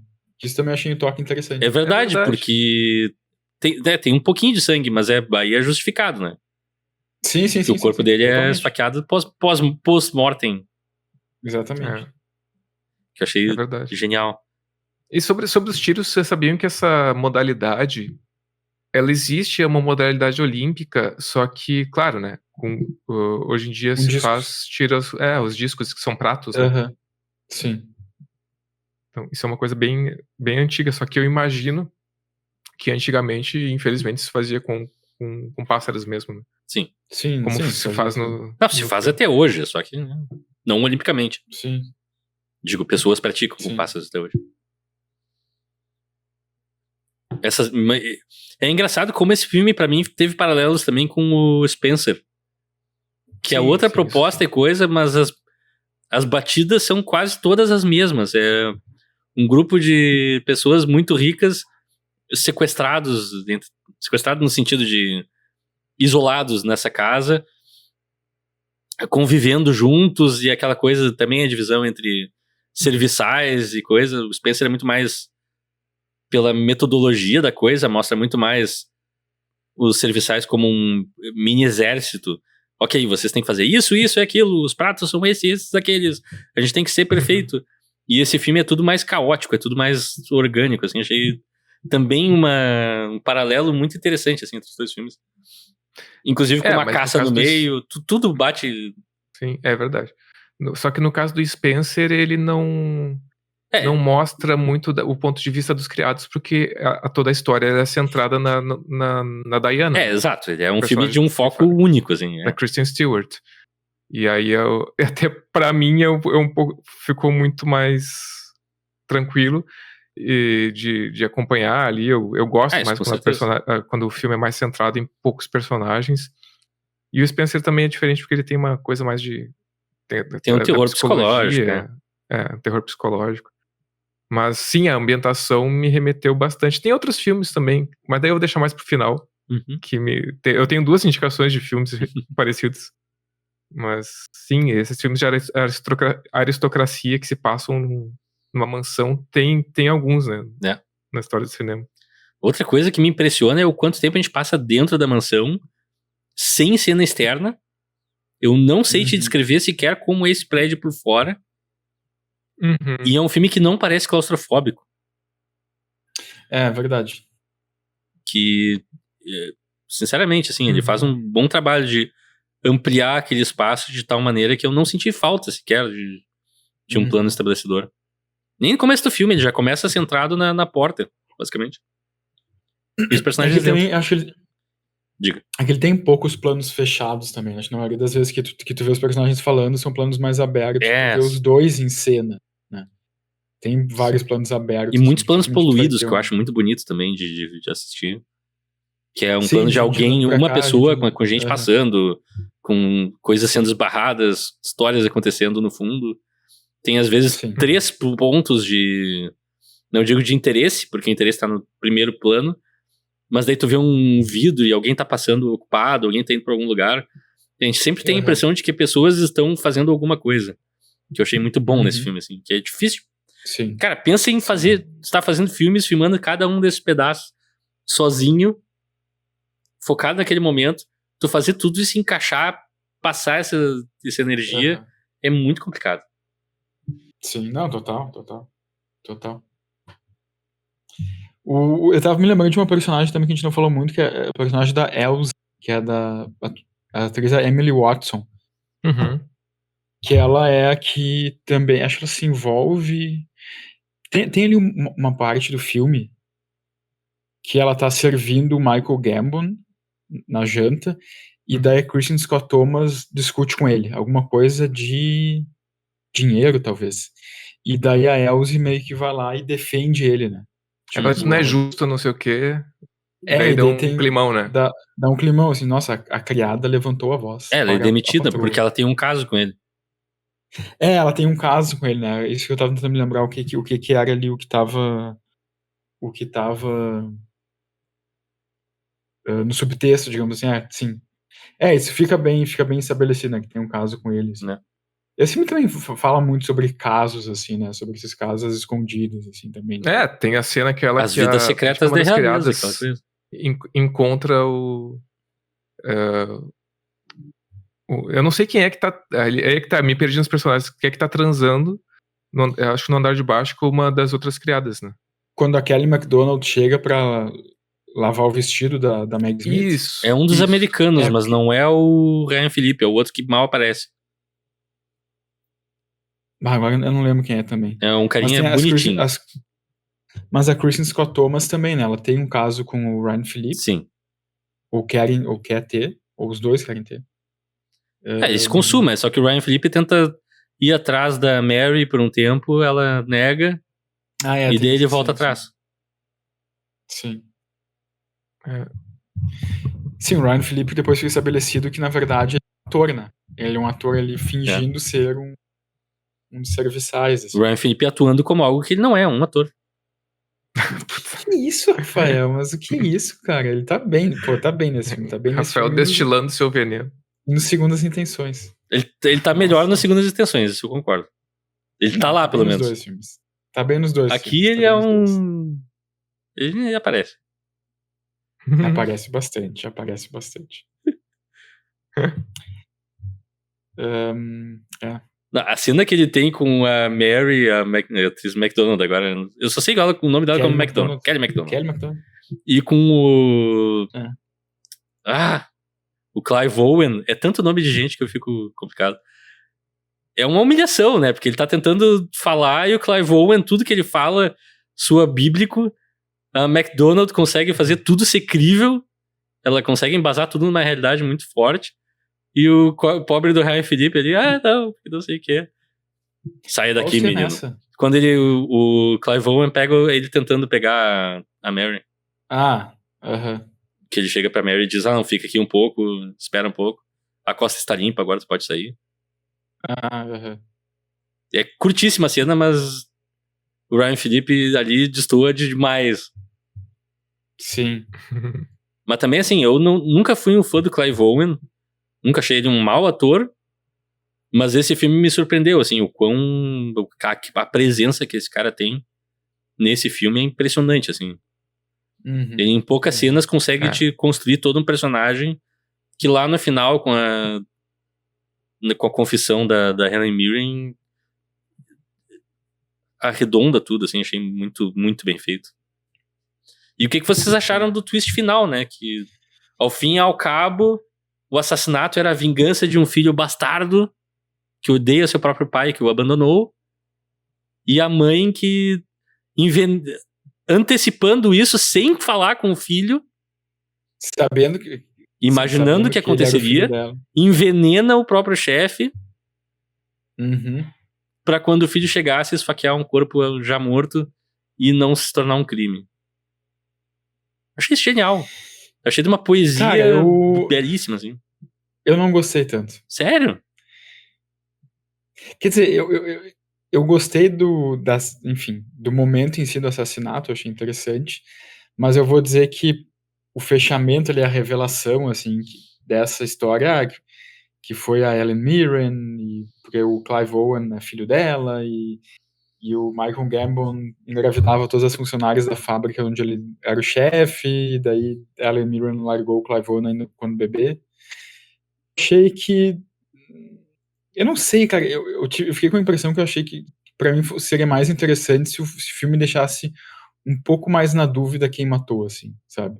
Não tivesse esse fechamento, assim, porque eu acho que o filme, ele cria tanto esse mosaico de vários personagens e que nenhum acaba sendo, digamos assim, acaba sendo tipo, mais preponderante que o outro, de certa forma, que essa revelação, esse fechamento, assim, já foi a Helen Mirren, por quê? Porque, por causa disso, disso e daquilo, eu achei que, não sei, ele meio que centralizou uma coisa numa personagem ali que eu senti que não precisava necessariamente, assim. Pra mim Sim. poderia ter sido uma coisa mais, provavelmente foi esse personagem, essa personagem e essa aqui. Mas não de estabelecer, assim. Eu não gostei tanto de ter essa resposta, assim.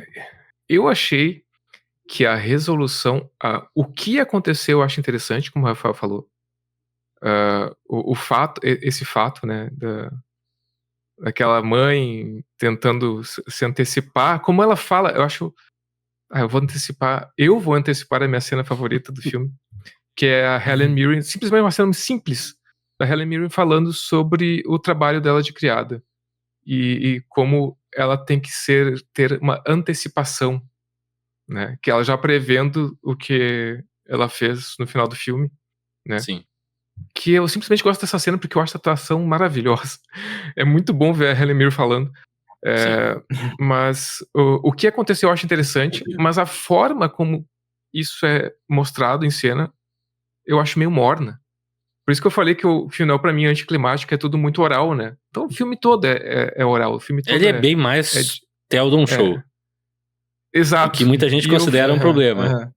E por uma resolução, que aí talvez seja uma expectativa que eu criei errada, talvez até em torno dessa expectativa de que fosse um filme de solução de crime, que não é exatamente, me pareceu faltar, né? Parece que faltou alguma coisa, faltou mostrar, ficou muito no relato, e eu achei isso meio, é só ela nos falando, assim, e é isso, o filme acabou, e meio que tá? Então exatamente o que aconteceu eu acho legal, mas a forma eu achei meio morna, assim, meio, não sei, não me empolgou, não foi um final que me empolgou, apesar da história ser legal. Eu até concordo com isso, mas pra mim não chega a incomodar porque é a Helen Mirren dando esse diálogo, sabe? Isso é muito foda. Porque ela é muito boa. Ela vende tudo e o jeito que a personagem passa. Ela me lembrou muito uma personagem do Endor. Inclusive, ela poderia ser a versão mais velha de uma personagem que é... Enfim, não vou descrever a personagem do Endor, mas quem viu vai entender. Mas que é essa coisa fria, calculista, tem plano em cima de plano, sabe o que vai fazer, sabe o que vai ser o almoço, o que vai ser a janta. Quando alguém reclama de alguma coisa, ela tem 700 mil outras preocupações e consegue recalcular todo um plano, acertando tudo, botando todo mundo no seu lugar e... Enfim, agradando a todos os chefes, basicamente. E no final ela se desmonta, né? A gente tem um momento que ela tá totalmente emocional. Não, eu posso fazer tudo isso para essas pessoas, mas isso é um trabalho. Pro meu filho eu sacrifico qualquer coisa da minha vida. Eu achei a mensagem, a execução talvez nem tanto, mas porque a Helen Mirren funciona lindamente pra mim. Eu achei tematicamente bonito também. E também achei interessante como ele dá o desfecho da Mary, né? Que é personagem que é só uma serviçal ali, tá tentando fazer a coisa, novata. E termina o filme que ela acaba, acho que tendo até talvez um maior arco, tirando da própria Helen Mirren. Que ela indo com os americanos pra onde não se sabe, futuro é incerto, pode ser bom, pode ser ruim, com uma amiga dela. Amiga, né? Ou sua colega, não sei. A Emily Watson, né? Ela vai com a Emily Watson? Acho que é. Que elas entram no carro com a outra que tá desempregada e ela vai junto, assim. Vamos de carona pra Londres e seja o que Deus quiser. Uhum. Que eu acho legal, assim. Ela sai dessa vida de futuro é certo e garantido de que vai ser muito parecido com o da Helen Mirren ou algo daquele gênero. E não, essa personagem tá ganhando uma segunda chance. Mas ela não volta com a Maggie Smith? Não. Não lembro agora. Não, ela volta com os americanos. É essa a mudança que tem. Não lembrava disso. Não lembrava disso. Por isso que eu coloco, assim, que ela é o mais próximo que a gente tem do protagonista, né? Que ela chega num status e sai no outro. Todo mundo continua no mesmo status. Uhum. Tirando a mulher que foi demitida também, mas ela quase não tá na história, então. E o Michael Gambon. E o Michael Gambon que entra vivo e sai morto. Mas enfim, acho que a gente tá exaurindo já as coisas que a gente tem a falar desse filme. Alguém tem algum detalhe, algum causo que queira pincelar, que não foi falado ainda? Eu sei que tem um monte de coisa, eu consigo pensar em várias. Esse filme é um filme muito difícil de falar, porque ele tem muita cena, né? Muita cena. E ao mesmo tempo, muitas das cenas são, como o Alexandre falou, assim, são pessoas falando sobre as coisas que eles estão fazendo. E passamos para a próxima cena. Assim. E isso é interessante, isso pinta um quadro, pinta coisa, mas não tem muito o que falar de cada dessas cenas, assim. De certa forma, se tu pensar, se o elenco desse filme não fosse tão bom, era difícil ele funcionar. Sim. Né? Porque ele se apoia muito. Sim. Não, total. Se não é a Maggie Smith, esse filme não anda. E assim, eu tô só tirando uma personagem. Claro. Desmancha que nem um castelo de cartas, cara. É uma loucura, assim. Pra te ver que até o Ryan Phillippe foi bem colocado no filme. Porque ele, como elo mais fraco, não compromete. Eu acho que depois do próximo episódio que tu vai escolher o filme, eu e o Alexandre, a gente tem um dever moral de só escolher filmes com o Ryan Phillippe. Não tem problema, a lista é curta. Não o suficiente. E um dos filmes com ele é um dos meus filmes favoritos de todos os tempos, então alto lá. Segundo as intenções, né? Também, qual é outro? Verdade. O 7 Desejos. Wish Upon? Mas já que a gente tá falando de 7 Desejos, então qual é a cena favorita de todo mundo? Eu já falei a minha, é um monólogo da... Isso é um monólogo ou diálogo? É diálogo. Da Helen Mirren falando sobre o trabalho dela como criada e falando que, quando eles querem dormir, eu já tô com a cama posta, quando eles estão com fome, eu já tô com a mesa posta, coisas assim, sabe? Que é uma cena super simples, mas que ela meio que é um prelúdio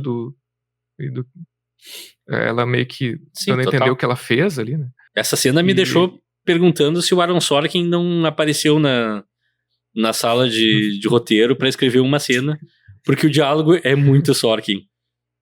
Tipo, a pessoa falando de um jeito... É um monólogo de fato que ela descreve a vida dela em detalhes de cabo a rabo, te deixa sem nenhuma sombra de dúvida de quem é o personagem, assim. Não, mas se fosse o Alan Sorkin, daí todos os... Só faltou dizer alinhamento político dela. Aaron Sorkin. Não, daí todo mundo iam falar Aaron Sorkin, daí todos os personagens iam falar do mesmo jeito. Não, sim, por isso que ele só escreveu essa cena, Leonardo. Porque todos são verborrágicos, todos os personagens, tipo, é incrível, assim, tipo, todos. No mesmo filme, assim, tem 30 personagens, todos são verborrágicos. E todos terminam com, eu voto republicano ou democrata. Leonardo, qual a tua cena favorita? E eu acho que só pra complementar, essa cena funciona porque a Helen Mirren faz lindamente também, né? Tipo, ela tá só maravilhosa. Sim. Mas é isso aí. A gente tem que fazer um filme, comentar algum filme. A gente já falando do filme do Aaron Sorkin. Foi um dos roteiristas. Qual? Enfim. Tu deu uma cortada. Moneyball. Moneyball, é verdade. Moneyball. Ele foi. E a gente não chamou muita atenção pro sorkinismo do filme. Mas tudo bem. Ainda bem. Minha cena favorita tem duas. Tem a da geleia, que eu acho muito legal. Que tu pontuou antes, Rafael. Mas eu vou ficar com a cena do detetive do Stephen Fry, enquanto o assistente dele fala: senhor, tem uma xícara quebrada aqui. Não me interrompa. Senhor, tem uma mancha de não sei o que aqui. Alguém vai limpar, não te preocupa com isso. Tipo, Cara, é maravilhoso aqui. A atuação do Stephen Fry veio de personagem lindamente também. Sim. Ele é sim. perfeito pra Eu isso. sou um inspetor. E tem uma hora que alguém, né? Todo mundo interrompe ele na hora que ele vai falar o nome dele. Mas tem uma hora que ele vai falar o próprio nome E e ele se para. interrompe, é. É muito bom. Bom, ainda bem que tu escolheu essa cena, porque a minha favorita é a da geleia. Eu acho que é uma cena que revela muito mais sobre os personagens que várias outras e diz muito menos em cena. Então isso me chamou atenção, assim, eu saí comovido e eu gosto muito desse ator, eu acho que ele é um excelente canalha na tela, então vários filmes só exploram isso, mas ele tem uma profundidade muito maior que é rara, e nesse filme eles conseguem nessa cena retratar isso, então destaque pra ele. E qual é Tem uma história, desculpa, tem uma história que eu li no passado com o Tom Hollander, que ele conta que que por engano ele recebeu um cheque da Marvel que tava no nome do Tom Holland. E ele disse que era uma quantidade de dinheiro muito absurda, assim. Sim. E ele pensou, nossa, o Tom Holland realmente ganha muito bem. Sim, que ele tava fazendo teatro na época, né? E que não sei quantas semanas ele não ganhava o que o Tom Holland ganhava num dia. Sério? Eu lembro de ter visto essa entrevista, é muito engraçado. Eu só vi, tipo, escrito, assim, eu não vi ele falando. Tem ele falando isso? Não, é escrito, mas... É escrito, É toda uma entrevista, não é só o fato. E qual a atuação favorita de todo mundo? Eu vou abrir o jogo. Tem várias atuações monumentais nesse filme. Várias mesmo. Michael Gambon é segundo colocado pra mim. Sim. Mas a Helen Mirren é sempre a Helen Mirren. Não adianta. Pra mim também é ela. Ela é incrível. Mas um destaque pro Clive Owen, que também ficou bastante... Clive Owen tá muito... atuação dele. Cara, tem muita atuação boa nesse filme. Eu vou votar na Kelly MacDonald, que eu gosto muito dela como atriz. Inclusive, ela tá no... Onde os Fracos Não Tem Vez, né? Sim. Ela faz a mulher do Josh Brolin. Cara, eu gosto muito dessa atriz. Vou votar nela. Tá, mas só pra destacar aqui, a gente votou em todos esses atores só porque o Ryan Phillippe era o concurso, né? Sim, com certeza. Não. Com certeza. Vocês não vão levar essa. Imagina um filme que são só três atores numa sala. Ryan Phillippe, Richard Gere e Julia Roberts. Eu me abraço no Ryan Phillippe e saio correndo, não tem problema. Aí... Que mal. A gente ainda tem que fazer um filme com Richard Gere nesse podcast. Eu quero ver o... E com a Julia Roberts. Também. Eu vou estar muito ocupado no dia, mas vocês podem fazer, não tem problema. Uma Linda Mulher, o próximo filme. Que filmes vocês recomendariam pra quem assistiu esse filme e gostou? Eu recomendaria Spencer, que eu acho que tem vários paralelos, mas é um outro tipo de filme. Aliás, os dois filmes que eu vou recomendar são outros tipos de filme, porque são os tipos de filme que eu gosto mais. E Knives Out, que também é... sim. Aristocratas insuportáveis, em que alguém morre e a gente investiga. Mas esse sim é um filme sobre o assassinato em si. E é extremamente mais comédia, mais escrachado e bem divertido. Eu tenho duas recomendações também. São dois filmes antigos, assim. São dois filmes...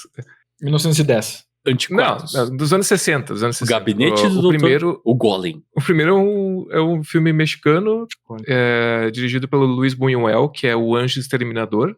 Eita! Que também é um jantar oferecido pela burguesia, e que daí, naquela noite, aquele dia ali, nenhum dos convidados que vão naquela mansão consegue sair. Por algum motivo misterioso, eles não conseguem sair. E aí as coisas vão acontecendo, as máscaras vão caindo. E faz um tempo que eu vi esse filme, mas ele é um filme clássico, assim. Eu lembro de ter achado interessante, tenho que revisitar. Mas fica aqui a recomendação. E o outro é um filme também com assassinato, que é um filme do Hitchcock, que é o Festim Diabólico. Boa! Que eu acho que tem alguma coisa assim... ele é um filme mais voltado para esse mistério, né? Do assassinato que ocorre, e tem uma festa, e aí tem...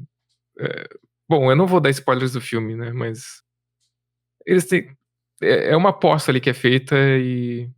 Assistam, é um plano sequência, pretenso plano sequência também, um clássico de Ele só não é um plano sequência de fato por limitações técnicas. Exato, né? Tem cortes escondidos ali, mas ele se propõe a ser. É. É um filme bem interessante também, com James Stewart e tal, que é o ator favorito do Hitchcock, aparentemente. Mas é isso aí. Massa. Eu vou recomendar a minha conexão é mais de elenco, na verdade. É conexão com outro filme com a Kristen Scott Thomas, que é uma atriz que eu gosto muito, que é um filme de 2011 com o Ethan Hawke, que em inglês é The Woman in the Fifth. No Brasil foi traduzido com o belo título de Estranha Obsessão. Que é o Ethan Hawke é um Ao contrário das escritor obsessões que comuns que a gente conhece. Exato. É um escritor que tá em Paris, eu acho, e daí ele conhece essa mulher que mora no 5º andar de um prédio e se envolve com ela e coisas estranhas acontecem. Pô. É meio um suspense psicológico muito interessante.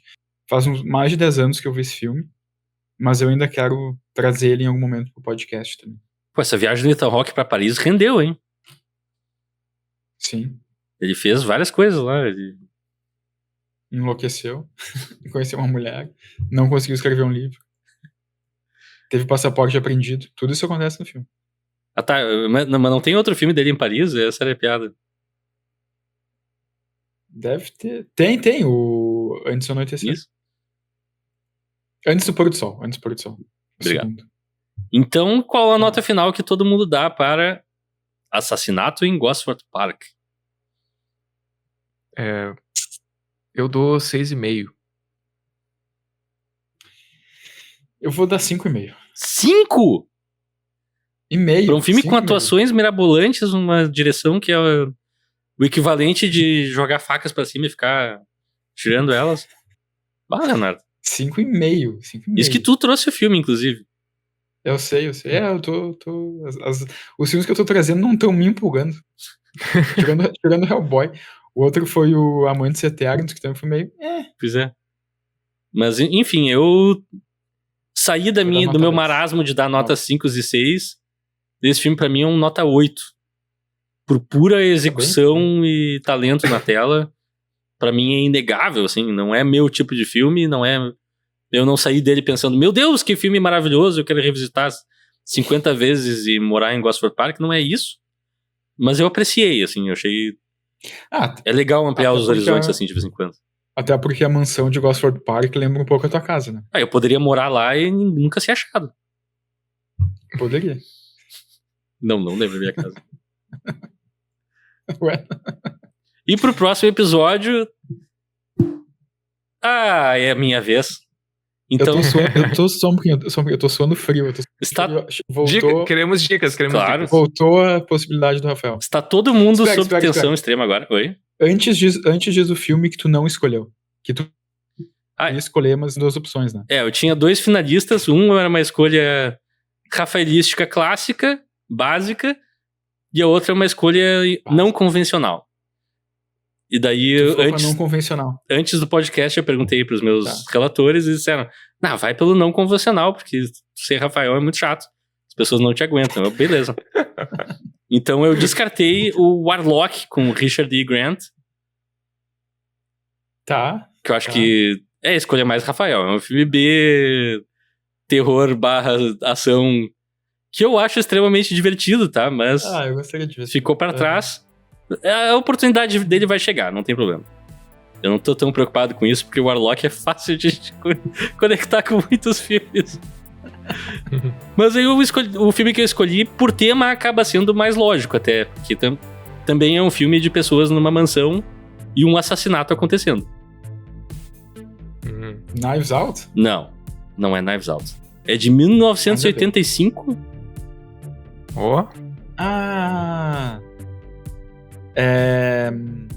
Clue? Os 7 Suspeitos. Clue. Nós vamos brincar de detetive. É o filme do Coronel Mostarda, sim! Eu tô literalmente morrendo pra reassistir esse filme faz muito tempo. E então, assim, no dia que o Leonardo falou Assassinato em Gosford Park, eu já mentalmente... Os 7 Suspeitos! Mas daí eu vi o Richard E. Grant, balancei em cima do muro. Mas, ao fim e ao cabo, acho que é o filme perfeito. Inclusive, pro Alexandre, eu acho que vai ser uma boa ducha pra tirar fora. Ok, um filme de assassinato meio que deixou ele meio meh. Agora pro filme de assassinato que é Roots Rock and Roll.